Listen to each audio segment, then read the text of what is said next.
Well, it's finally time to hit the new kids on the block. It is the exciting new kid in school. No one knows. Are they cool? Are they not? Will they talk to us? Will they won't? No one knows what's going to happen, but for someone on the ground who has a little bit of an idea, we have Tony Sanchez here with us. Two Balls and a Mic is the podcast. SanDiego.Futbol is the platform. I know everyone's going to be intrigued by this team and want to follow, so you can go there to get all of your content, both audio and written, to follow everything. And Tony, it's a pretty exciting week for you. Yeah, it's been absolutely busy. Thank you again for the invitation. And let me tell you, it's been a long time coming. Soccer in San Diego has come a long way, and MLS is finally here. And I can't tell you, it doesn't feel real. It's always been in theory. This has been an in theory club, but now you start to materialize it in the first game against the champions. It's going to be interesting. It's not just the champions. It's LA Galaxy. For San Diego, LA, give people an idea a little bit of what that rivalry is and what you think that'll look like. Yeah, so LA and San Diego essentially is the big brother, little brother classic situation where little brother technically with San Diego is always being overshadowed, in different sporting capacities. You always have the Dodgers, Padres in baseball. You lost the whole major league team in the Chargers and going over to Los Angeles. So boom, that hurts. And, it's interesting with the construction of San Diego FC having the roots with LAFC. And if there's one thing San Diegans don't like, it's being LA light. And, you can draw some parallels to the construction of SDFC and what LAFC did once upon a time. Very well, by the way. It is, it's going to be very interesting.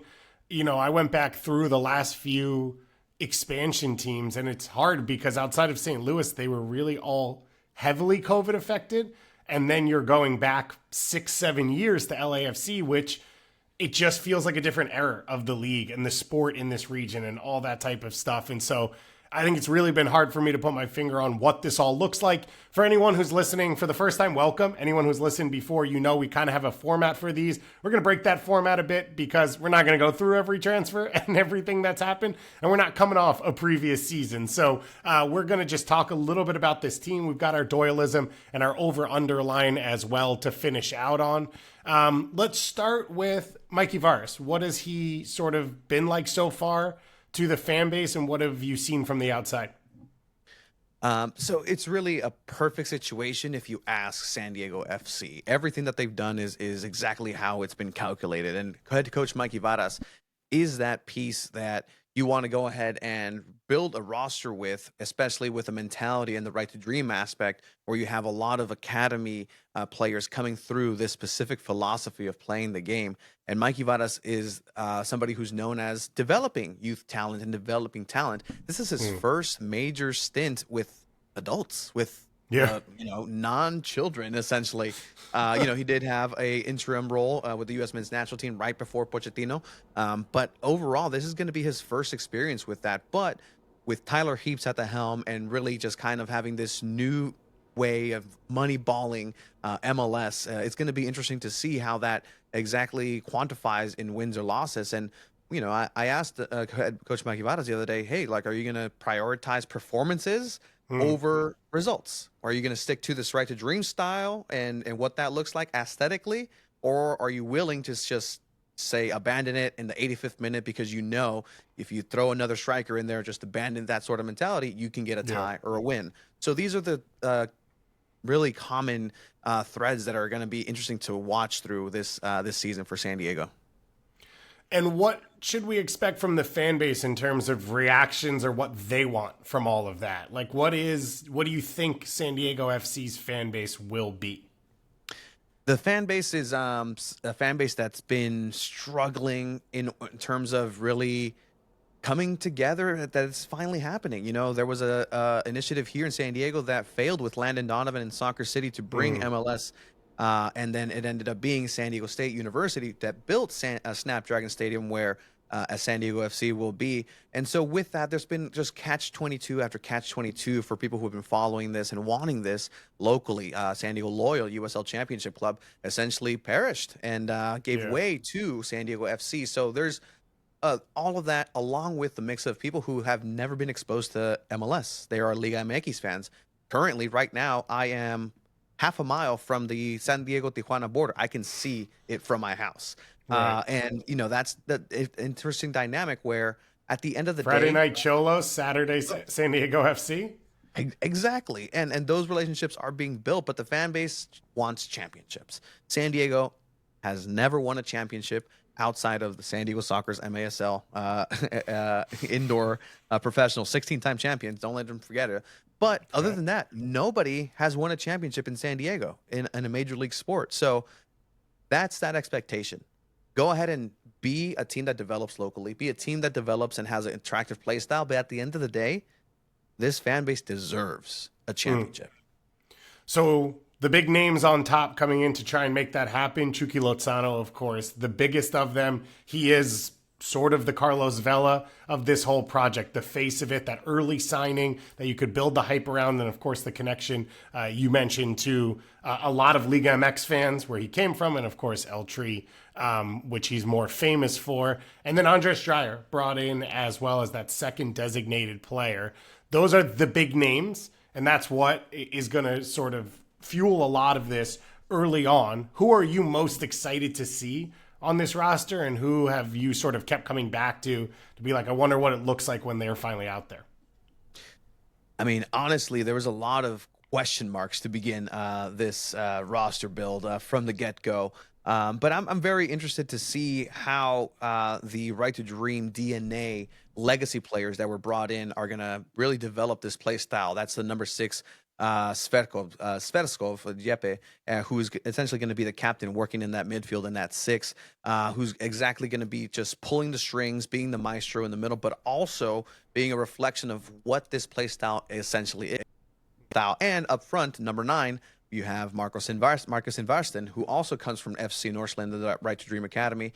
And you're going to need to see that adaptation also be input with a lot of talent. As you mentioned, you have the Dreyers on the side along with Chucky Lozano. Those are X factors that can get you out of an interesting pickle. But obviously this DNA, the backbone, the spine is going to go through number 6 and number 9, Sverskov and Invarsten. What is the expectations for Chucky in this first year? The expectations, depending exactly who you ask. If you ask somebody who is a Mexican national, it's Chucky needs to be back in Selección Mexicana. He needs to go ahead and make it back to the national team. That's the end goal. Something that has been hasn't been done for a player in MLS to really have to go back and regain the level in the national team for the Mexican side. So that's on that side. For San Diego FC specifically, you just need him to go ahead and be that game changer, that at any given point you can give him the ball and he can resolve a game for you, and he can essentially do that. You can see during the Coachella Invitational, during the preseason, during trainings, he has that quality that's just a level above. He has that gear that he can just cruise in, and it's already above the level of a lot of defenders that he's faced so far. But if Chucky can go ahead and get everybody else involved and really develop and teach his ways along and marry it with the play style, it's going to be very interesting. He's not known for scoring a lot of goals. If you're expecting a Carlos Vela right out the gate, like, wow, fantastic, you're not going to get that. You're going to get more contributions off the ball, drawing defenders, and being important in that way. Yeah, he is a different player. It's going to be tough for him with the comparisons. And then you look at the other big, expansion teams that have hit really quickly, and you have the Miguel Almirones and Joseph Martinez's of the worlds that have powered that.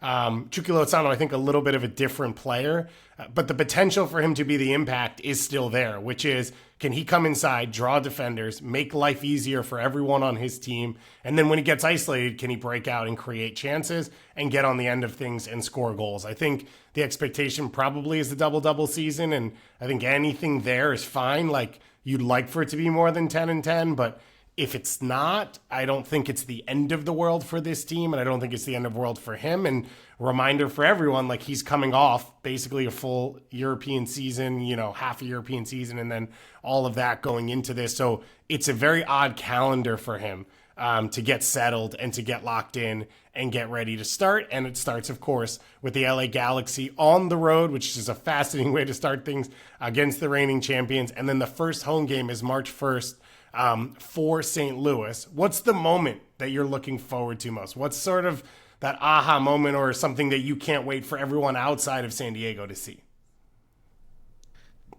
I'm really excited to have San Diego showcased as a sports town, and the real moment is going to be where March 1st comes through, and it's just a moment of realization of this is what everybody's worked hard for. This is the moment that everybody's really come through, and really the expectation of, all right, you say that you watch soccer in the ratings in the World Cup, San Diego's always top. You say that you have this great talent pool that comes from SoCal. Well, let's go ahead and materialize this now in a major league form. And I really hope that the community takes to it. And so I think the moment's going to be as soon as that first kickoff happens, that moment, once the whistle happens here on March 1st in San Diego, is going to be just a culminating moment for a lot of different people on the pitch, off the pitch, and just the hard work that comes with that. At the end of the day, hey, why not have two big moments, right? You got San Diego FC's first ever game in LA, then you have San Diego FC's first ever home game. I mean, you can draw attention to that too. So I think that's really going to be that moment where nothing else matters. We've been speaking and speculating about what they've done in the community, what the kits look, what the crest looks, what all this looks like. At the end of the day, what I personally and a lot of people care for is once that ball rolls, all right, well, let's see what they do with the time in the 90 minutes within the pitch. Yeah, Major League Soccer loves the start the expansion team on the road to have that big moment first game and then have a second big moment in that first home game. And I think it works. It sort of helps you build momentum, build excitement. Some of that is sometimes geared on that result of the first game, but I think it goes out the window with the excitement of the second game, no matter which way it goes. Snapdragon Stadium is going to be fascinating to watch. Obviously, we know the issues with the field, but we see the crowds for San Diego Wave. We know how big it can be. We know how exciting it can be. I think it's the right size for a soccer crowd. It sits like in the middle 45,000? 33 to 35. Yeah. So it's as loud as it gets, to be honest. Right. Yeah, it's perfect for like what I think people would dream as the high end for soccer specific stadiums as they get built going forward. And we see a couple expanding already in Toronto FC, what they have to do for hosting the World Cup. So it's going to be an epic moment. I think it's something everyone's going to be tuned in for. Let's go to our Doyleism now. Let's hear his thoughts on this expansion build, and then we'll jump off the back of that. So I like a lot about San Diego's initial build here. Obviously, the biggest part of that is having two DP wingers and Chucky Lozano on one side and Andres Dyer on the other. I mean, Lozano's a Mexican national team legend, been a Champions League player. And while Dreyer, I think, struggled a little bit this year in Belgium, he was awesome last year. Like, literally one of the best players in the league. He's still in his prime. He's on the fringes of the Danish national team. Should be, like, very easy to plug and play. And then behind those guys in midfield, I just love the Luca De La Torre signing. I think if he can stay healthy, he's a best 11 caliber player. But then there's just a lot of question marks around that. Like, we don't know how Marcus Ingevartsen is going to be at the number 9. He's never been a big goal scorer. Goalkeeper is a massive question mark with CJ Dos Santos. Like, he's never been a starting keeper. The center backs should work, but we don't know. It's not like they went out and got Walker Zimmerman for their initial roster build here. So it's just the typical question marks that you have from an expansion team. And on top of that, look, I admire the fact that they're going to up the degree of difficulty by being a team that wants to use the ball. Right? Like Mikey Varas and Tyler Heaps said that explicitly to us 2 months ago when we were there for the expansion draft. Like, it's in our DNA. We want to be a team that has possession. And I think that's great. And I like watching teams that play like that, but it's harder. Like Arsene Wenger said it like 20 years ago. It's harder to create than destroy. And like that remains factual in this day and age. So there are going to be some stumbles out of the blocks from this team, which I should mention still has an open DP slot. I think has 2 open U22 slots as well. So like there's a lot that is not yet complete in terms of how they're built, but whether it's complete or not, I expect some early troubles, but I do expect this team to play attractive soccer and to be much better in September than they are in February and March. All right. Thoughts there from Doyle. As he said, he is correct. The open DP spot, the open U22 spots, that was part of why we were waiting to do this, to see if maybe it got filled before the season starts. Clearly, that won't be the case. I want to go back to a couple of the names that he dropped and sort of keyed in on. And I think he's right to focus on the spine outside of some of the big names. And you talked about a few of them. Luca De La Torre.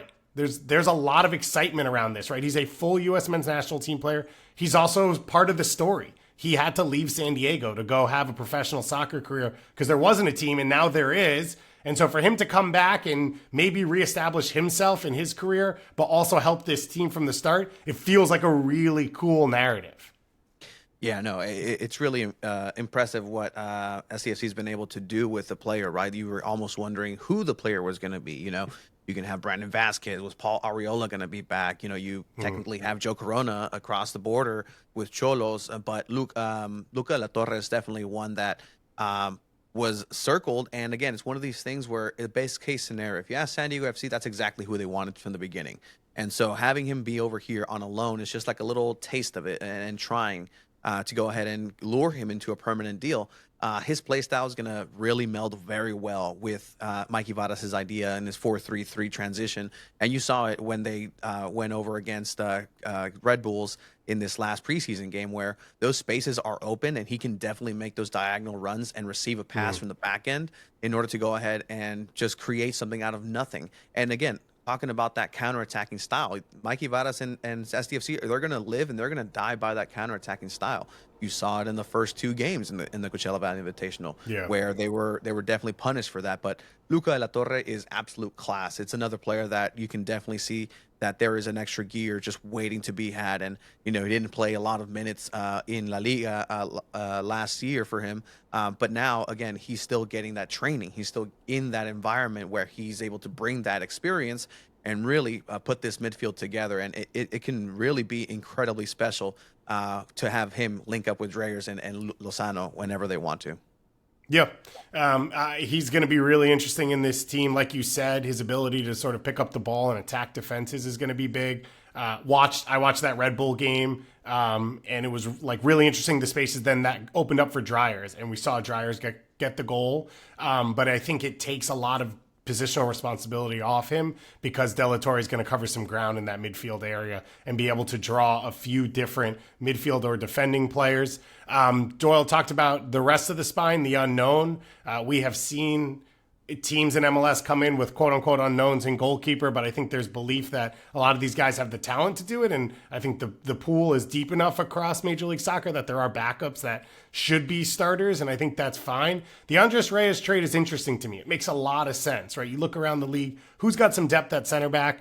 Red Bulls were one of them. They brought in another center back. Isla was a young center back for them. But Andres Reyes should have been a starter in MLS Cup this year. He has some incredible skill sets. They don't exactly fit with what San Diego's talking about wanting to do, but they are super important to a team that's figuring out on the fly. He can put out a lot of fires for other mistakes that are made defensively. The question will be his responsibility playing out of the back, I think, in all of that. But it feels like from the start for an expansion team, that's a really nice pickup to have, a guy like that at his age with a little MLS experience. No, absolutely, and he's coming in very well. He actually picked up a bit of a knock here in preseason. He hadn't been shown in preseason at all, but that's exactly what it's going to be for Reyes, is really just utilizing him at his best time and his best positioning. This team is going to transition from that 4-3-3 to a 3-5-2 really quickly, with the wing backs going up and down with Kumado and Negri. So you're going to need somebody to have great defense, and you know you're going to need to have somebody who's going to take a yellow card in the midfield to stop that counterattack, and potentially a red card here and there, as we know. Reyes and his play style as well. So I guess like if you can definitely hone that style and focus it into what we need you to do is this: get this ball from here to here, and that's all you do. Defend the rest of the game. Andre Reyes is going to be incredibly important for the squad moving forward, especially paired with somebody in the center back position with Patty McNair, who is really good on the ball, where that almost compensates for any sort of lacking there that Reyes may have. Yeah, it feels like a good pairing, which was the idea clearly for San Diego. And I think it's a really good base to build the rest of this team off of. Let's go to Doyle's sort of final piece of that, which links up with what Andrew Wiebe put for his over-underline. Doyle talked about the possession, the commitment to the style, the commitment to playing, expansive soccer and how fun it can be to watch, but also how tough it can be sometimes to build a winner out of. And it goes to our line from Andrew Wiebe. So Andrew Wiebe sets our over-underline for this one at 51.5% possession over the course of the full season. So last year in Major League Soccer, there were 10 teams that finished above 50% possession. CF Montreal, the lowest of that at 50.1. Houston Dynamo, the outlier, along with Columbus at 59.3. And then a few other teams, the Crew, the Galaxy, Inter Miami, sort of falling in between. So 51.5 would put them just a tick above where the Revs finished last year and right below NYCFC on that list. But it would say we are a possession team. If you are anywhere above 50%, you are a possession team. So the question is, do you like that line? And do you think they stay committed through the full season, even if results go up and down?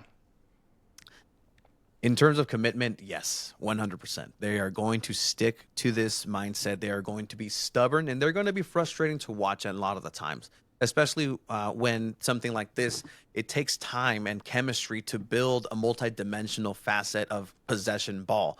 You have to be able to have that trust all the way back to your goalkeeper. And I think that's where CJ Dos Santos comes in, right? Where his on-the-ball ability is what's putting him over Cisniega here, not necessarily his shot-stopping ability, but his ability to draw defenses in and really pinpoint a pass and start the attack from there. At the end of the day, I do have to agree with that sense where I think that's exactly where they're going to ride the entire season. And it's depending on what they do with that possession. As we know, they can have all the possession outside the box they want, but if they don't shoot, the ball's never going to go in, and you're going to have a lot of losses and ties that way. But if that's what you're aiming and you're trying to go ahead and be a team that travels across the country and, Mike Ibarra's overlaid Europe over the U.S. map for all these players coming in last week, just to be clear, San Diego's one of those points that travels the most out of anybody in the nation. So that's definitely a reality that they have to do and consider. But at the end of the day, if they really want to go ahead and manifest those away draws and get those points and really ride that out, they're going to have to keep that identity. And I think they have the depth right now, and they have, again, that mindset that if we don't have the ball, we can't create. The best offense is sometimes more offense, and we'll worry about defense later. So that defensive line may get shaky, but if the mentality is let's score more than they can score, you're gonna find yourself in some really happy times, but you're also gonna find yourself losing in a watershed game. Yeah, it is a tough one for me to sort of judge because it seems like the club has that, the Right to Dream connection gives you that overall larger vision. And I think inside of that larger vision, it gives a coach a little bit of leniency to say, I can take style over results at times because that's what we said we want to do. Like, that's who we said we are. And so many, pieces of what we're trying to build. And so I think that, to me, makes it sound like, okay, it'll be online with this. The other side of things is just how hard it can be. It's so hard to build a team out of scratch. And so to become all of a sudden in your first year an outlier feels really, really tough to accomplish. And it feels hard to believe. So I look back, LAFC in their first year, they finished at 53% possession in the end. It took them 5 or 6 games to get there because it took 5 or 6 games to get settled and established and dictating games. If we go back and remember, their first ever result was against Seattle. They scored a counterattacking goal. It was like the only shot they had. And it was Diego Rossi and Carlos Vela in transition. And so it's hard to imagine it works that quickly, that you're able to have that number sustained. But I think the overall image of what you're saying is right, which is they're going to try. As much as they can, they're going to try to commit to that style and get set up that way. And so I would assume they end up over 50% on the season, and they're in that top 10 or 11 echelon, which I think would be really cool for fans. If it's me, okay, if you're going to win or lose, we don't know year one, but like make it fun to watch. Give us something that we know we're signing up for. Give us something that we can believe in. And I think that style and all of that sort of fits in that. So I think I'm going to go over on that line, even though I think the line's a little high for me there. I would like it to be 50.5 or 49.5, but I'm still going to take it. And I'm going to say that I am positive on all of this. Let's finish with a line I made up. I'm not a professional like Weeby, but I tried in this one, which is I just averaged out the standings for the last 6 expansion teams. As I said, it is hard to judge because of COVID and everything else that happened, and St. Louis threw this whole thing off with their first place. But it comes out to 8.5 in the Western Conference. So the question there being, do they finish 9th or below, or do they finish 8th and above? 9th, of course, would be a play-in spot. Below would be outside the postseason. Where do you fall on the expectations and where this team sits in the standings at the end of year one? It'd be really easy just to take hey, they're going to be dead last, and it's a first year, and they're going to go ahead and give it that try, right? And with everything pointing to that stubbornness, to that staying to this play style and way that they're going to go ahead and win or lose games, it's very easy to go on that slippery slope. But there is something that this club has, and it's ambition. And on all fronts, on and off the pitch, they want to go ahead and revolutionize the way that soccer is played in the United States. From the Right to Dream Academy to peppering some DPs here and there, this is a club that has that drive, that has that ambition. But again, in theory, everything is heading that way. In practice, we saw them be exposed in the preseason a little bit. There were tired legs. They were coming off the conditioning of a double training day right before, and then they got stomped by New York in the first game in Coachella. But at the end of the day, I really think that they have a chance to make a playoff run. There is definitely an opportunity for them to go into that 9th, 8th position. And I think if you're San Diego, that's a phenomenal success. Even if you don't go into playoffs, as long as you're fighting in that area, I think that's a very good marker. And I could definitely see them ending at least fighting for single-digit positioning at the end of the season in the Western Conference. Yeah, I say this all the time. I think the playoff race is such an exciting portion of the season and extends the value of the season and gives people something to tune in for and be locked in for and look at the standings and sort of just consistently follow. That if you're in that conversation, it's good enough even if you don't make the postseason. Because the reality is with the play-in, you can make the playoffs and 3 days later you're out. And, as great as that looks, and I think it sounds good as well to say, I think the 6-week experience before that of like, will we get in, won't we? This result matters, this doesn't. You're following what other teams are doing. I think that all has a ton of value. I think it's fair to have some belief that they can be in that. I'm going to go under on this line, but I think you are right that like they are playing meaningful games in September and August, and that will be a win enough for this team. My big hope with this though, is if it doesn't go well early, that there's not a panic summer, that it's an acknowledgement of like, okay, we had a plan, we're going to stick to that plan, because that's the one thing we have seen, and Miami were the big ones with this, that you can get thrown off really quickly, and unless you can get Messi to come to your team, it's hard to get back on track after all of that, and I'm not sure that that's going to be the case for most teams in Major League Soccer. Either way, 2 mics and a ball at SanDiego.Futbol. That's the spot to follow it. We will link it everywhere in the description and in the video. Tony, I can't wait to watch this go down from afar. Hopefully I make it out there at some point for a game as well, but enjoy it. San Diego fans have earned it. It should be a great week, a great couple weeks, a great season, and good luck. No, I really appreciate it. And you are welcome here in San Diego. I actually talked to Tom at Coachella, and I invited you guys for tacos whenever you're here. So you let me know, and we'll make it happen. And if you are feeling a little adventurous, bring that passport. We'll walk you over to TJ and get some tacos down there as well. Hell yeah, that's exactly what I want to do. As I said, Friday Night Cholo, Saturday, San Diego FC. I think that's the dream right now for soccer in North America. So enjoy it, everyone, and we'll talk to you again very soon.